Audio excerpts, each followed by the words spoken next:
I'm Jason Day. I'm the owner of Joanie's here in Murfreesboro. This is our original location here on the corner of Case and Trail and St. Andrews. We have another location downtown on the square.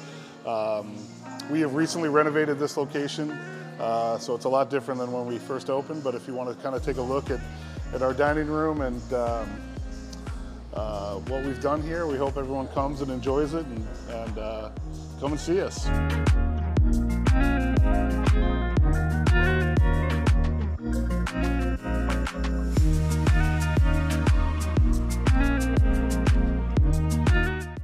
Hey, welcome to our next series of Launch Point Leader talking with local business owners here in Murfreesboro. Today, we get the privilege of being with Jason, who is the owner of Joanie's here in Murfreesboro. So Jason, thank you for your time. Yeah, thank you guys. I appreciate it. Man, maybe just give us a little bit of the Joanie's story here. Sure. How you got started and where you are today. Sure. Well, Joanie's, this location here that we're sitting in right now is our location on St. Andrews and Case and Trail. This is our original location.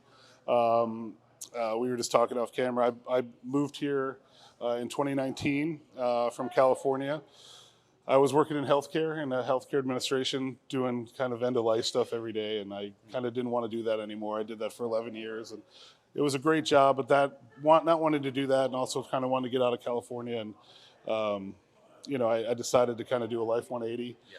I quit my job. I took all the money in the world that I had saved. I moved here, and I started building this, having no restaurant experience in my life. But I wanted to build something that made people happy, because I was dealing with end of life and people at their most stressed pretty much every day. And it just emotionally wears on you after time. So, as you can kind of see with our place here, it's meant to make people enjoy themselves and have fun. And so that was really the crux behind it. And then my mom, we built our second location down on the square downtown. We'll be 2 years old next month there. As we were building that location out, my mom passed away. My mom's name is Joan. So I renamed the restaurants to Joanie's to honor her, which has been awesome for me and my family. And it's just given me kind of a new lease on life. And I always tell people these businesses mean everything to me. I put everything I had into them, and she gave me everything I had. So it's appropriate to name them after her because she deserves it. So man, yeah. That's incredible. Yeah. I didn't know the meaning behind the name change. Yeah. You changed names, so Yeah. that gives it so much more. Yeah, it's pretty special to be. It's funny, the day we're taping right now, October 27th, it's actually her birthday today. Oh my goodness. So it's a special day for me and my family, and every day is a special day because I get to see her name on the wall. I get to see her name on the coffee cups. I get to think of her all the time. She was here. She got to come. My mom got to come out. She was 83 years old at the time. She got to come for a ribbon cutting at this location.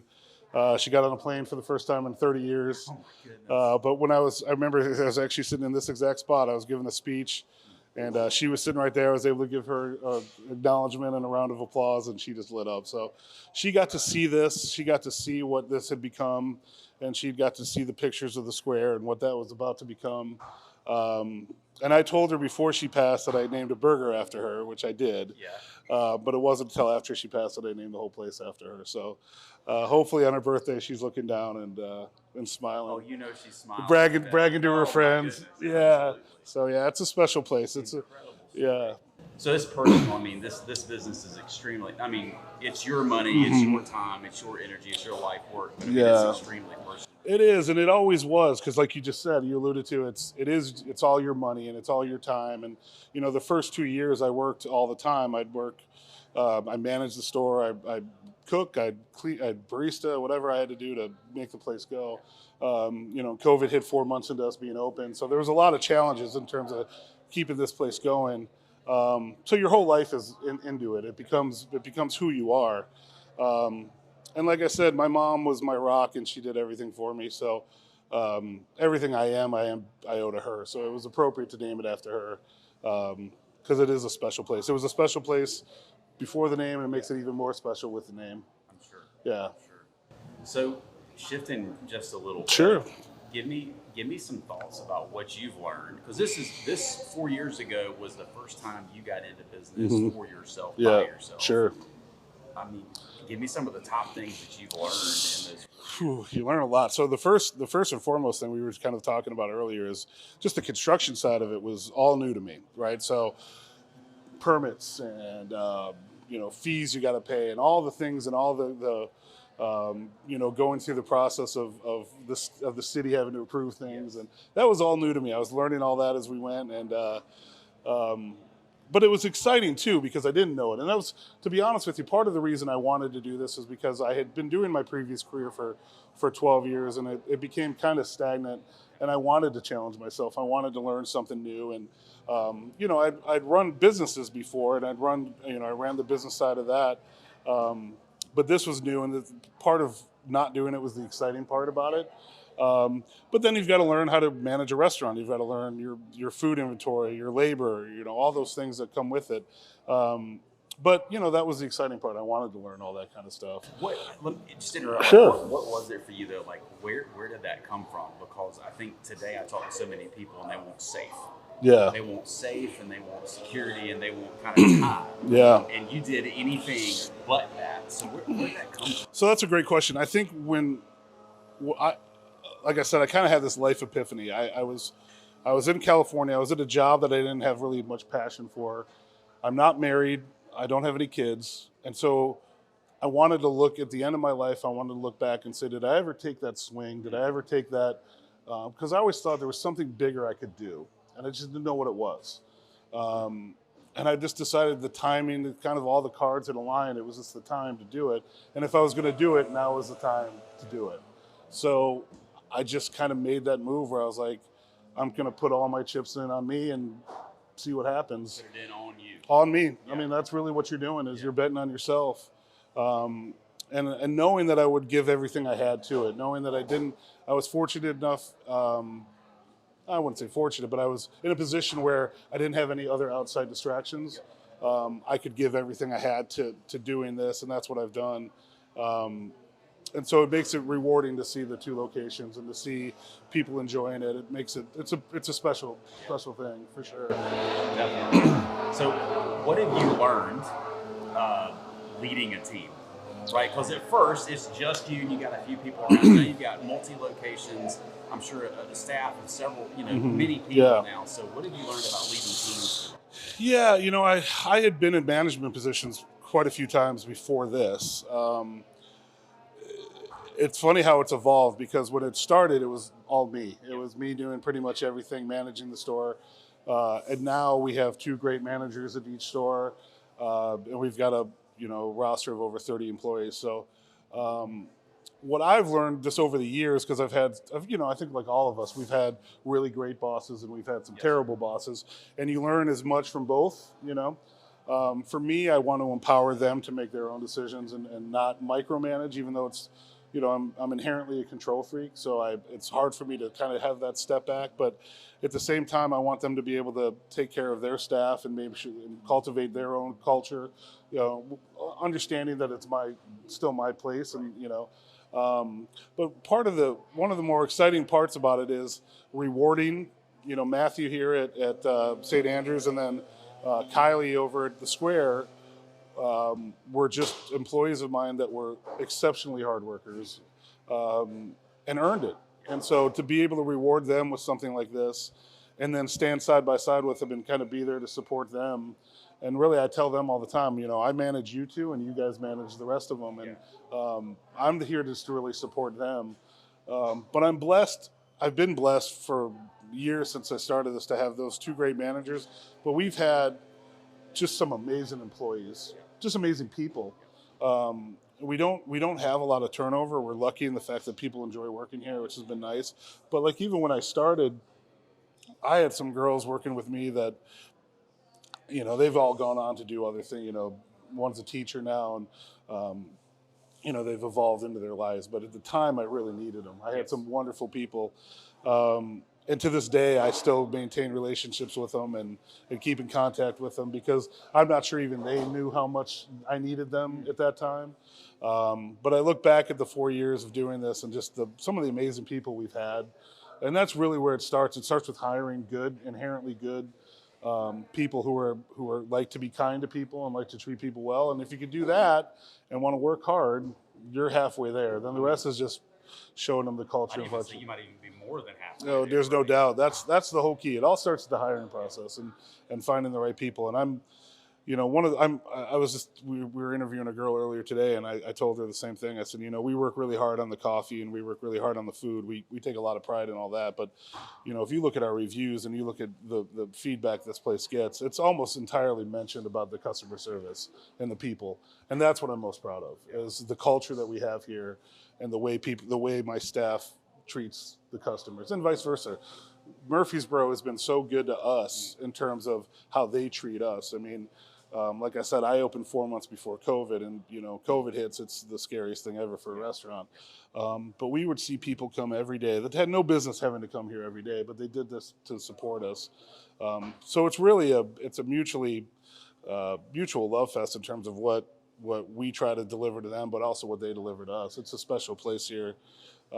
We feel very lucky to be in Murfreesboro.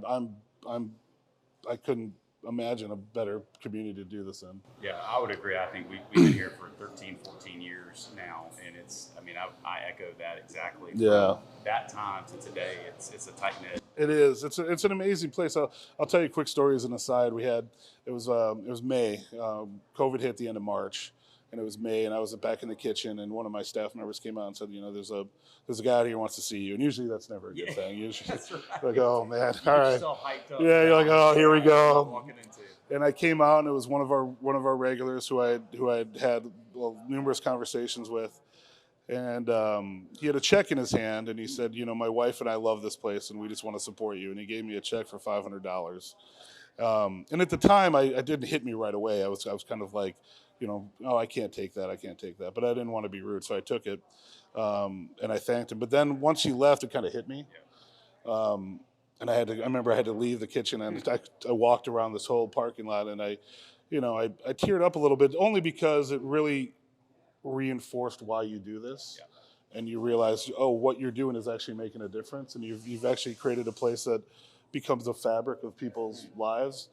And that's exactly why I did this. That's why I took the huge risk, and that's why I did it, because I wanted the rewarding feeling of that. And so when you have moments like that, it hits you. And I remember just that day being like, you're gonna have to kill me for me to fail at this, because it was a special place. Even early on, we knew it was going to be a special place. So we just bunkered down and worked our tails off. But yeah, this community, that's just a kind of a microcosm of a million stories like that this community has really helped us. So I feel a lot of gratitude to being here in Murfreesboro, for sure. That's an incredible story. I think I have to ask you though, like, what's next? Yeah, so that's a great question. It's been 4 years for this one, 2 for the other one. Yeah. Time, you got something else going on. So the second one, so we came out of COVID, and then this place got really busy, which is, knock on wood, which is awesome. But it was really busy, and it was kind of too busy, and I couldn't expand next door because they had rented out that place next door. So my only option was maybe look at a second location. But I wasn't really. I was like, I just come out of COVID, so I was like, I wanted to breathe a little bit and just enjoy kind of being able to pay the bills and kind of have that. But that location opened on the square. One of my regulars, she came in and she's like, you got to go look at that space. Binks is going out of business. And so I went and looked at it. It's right in the middle of the downtown square. It was a beautiful building. It's a beautiful place. And then the creative juices start flowing. You start thinking of what you can do to it. And I was like, I might wait 20 years and never get an opportunity like this again. So I kind of expedited my second one, and we started building that one out relatively. So we built 2 in 3 years, which is a lot. And now I'm finally able to kind of just enjoy it. Yeah. Like I said, I've got 2 great managers. I've got a wonderful staff here. I'm kind of in this oversight mode where I can kind of go and still own it and still be in control of it, but also really let them kind of run the day-to-day, which has been exciting. And it's allowed me to step away and be able to travel a little bit and have a bit of a life and kind of get myself back into, physically okay. Because it took its toll doing this. And then, so right now I'm in that mode. That's great. That's a great mode to be in. We're in that kind of enjoy the quality of life mode. knowing me, I'm sure at some point I'll get antsy and want to do something, and whether that be a third location or something like that. But right now, I'm really just enjoying trying to make these 2 locations as great as I can, because there's always stuff to do. You can always, introduce new food and new menu items, and it's endless of what you can do. So I just want to make these 2 places great, and then we'll kind of see where it goes from there. Well, Jason, I don't know that I've got much more to add. I just appreciate you taking the time to spend with us. Well, I appreciate you guys coming out. I mean, I really do. It means a lot to me. The story is really cool. I mean, and when I hear you talk, I think about grit, determination. You talked about betting on you. Mm-hmm. You talked about it was up to you. Mm-hmm. You were in here. You were working. You were grinding every day. Yeah. You built a team. You built a culture. And now you're able to really see the fruits of those labors start to happen. Yeah. And the fact that it's named Joanie's, I think that's what I take away Yeah. from this. Yeah. This is the coolest story I think I've heard. Yeah, thank you very much. Thank you so I much appreciate for your it. time. And everybody come visit Joanie's, 2 locations on the square and over off of St. Andrews. Yeah. Thank you, Jason. Thank you. I appreciate it. Thank you guys so much. Thank you so much for tuning in. Be sure you continue to tune in as we go and explore other businesses here in Murfreesboro and talk to other business owners that give so much wisdom and so much insight on what it's like to lead at a high level. And also, don't forget to check out Launch Point Leader and what we can offer for you. We do consulting, coaching in group and individual sessions. We can help you with corporate retreats. We can help you with your meeting structures. Anything that you need, we're here to help you because we believe that better leaders create a better world. We hope that you'll engage with us and let us help you learn how to be a better leader.